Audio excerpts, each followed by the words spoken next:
দিন শেষে আন্দোলন মানববন্ধন করার পর রাতের বেলা যদি শুনেন আপনার নুলুস্তা বাতিল হয়ে যাচ্ছে আন্দোলনের কারণে, কেমনটা লাগে? এই নিউজটি প্রচারিত হওয়ার পর থেকেই আমার শুভাকাঙ্ক্ষীরা আমাকে নক করতেছে, ভাই দেখেন তো এটার সোর্স কি।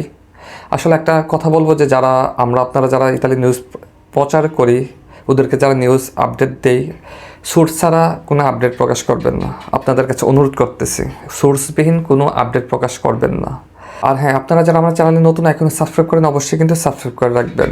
আমরা যারা বাংলাদেশ ভূখণ্ডে বসবাস করি, আমাদের রাষ্ট্রীয় অভিভাবককে, আমাদের প্রধান উপদেষ্টা, আমাদের মনের আক্ষেপ, যন্ত্রণা সব তো ওনার কাছে পেশ করবো নাকি?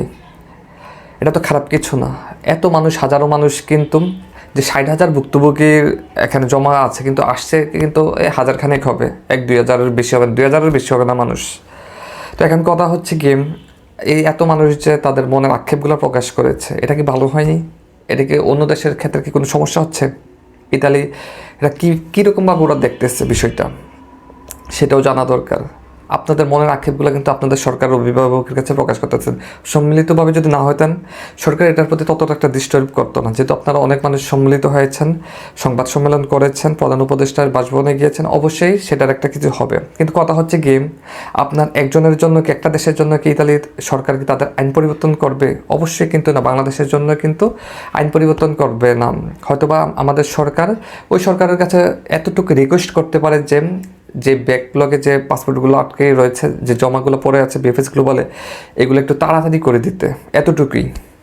আর একটা দেশের ন্যূনস্থা বাতিল করা কি এতই সহজ? 2023 সালের ন্যূনস্থা বাতিল করে দিবে আন্দোলনের কারণে? না ভাই।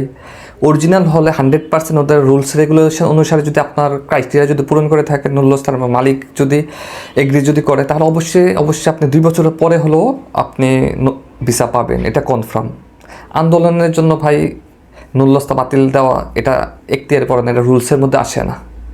কথা বুঝতে পারছেন? আর এমন কোনো সোর্স আমি এখনও শুনিনি, আর শুনলে অবশ্যই আমাকে জানাবেন। আর অনেক মানুষই কিন্তু এই বিষয়টা নিয়ে অনেক হয়ে গেছে, এত সহজ না।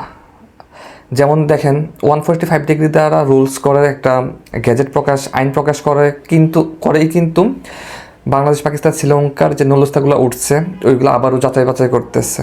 এই জন্য আপনারা অ্যাপয়েন্টমেন্টও পাচ্ছেন না, জমাও দিতে পারতেছেন না, কেউ ভিসাও পাচ্ছে না।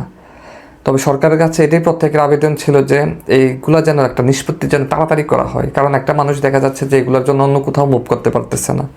এম্বাসি থেকে যদি একটা পজিটিভ বা নেগেটিভ রেজাল্ট যদি চলে আসতো, তাহলেই কিন্তু তারা তাদের সমন্বয়কারীদের সাথে যোগাযোগ করতে পারতো, যে এখন তো হচ্ছে না, এখন কী করব, টাকা পয়সা লেনদেন করতে পারতো, ঠিক আছে, অন্য দেশের জন্য ট্রাই করতে পারতো। এখন তো এটার জন্য কোথাও কেউ যেতে পারতেছে না। এইটাই হচ্ছে, এই কামনা নিয়েই কিন্তু মানুষ মূলত প্রধান উপদেষ্টার বাসভবনের সামনে জড়ো হতে চাইছে, মনের আক্ষেপগুলো সংবাদ সম্মেলনের মাধ্যমে পেশ করতে চাইছে, এতটুকুই।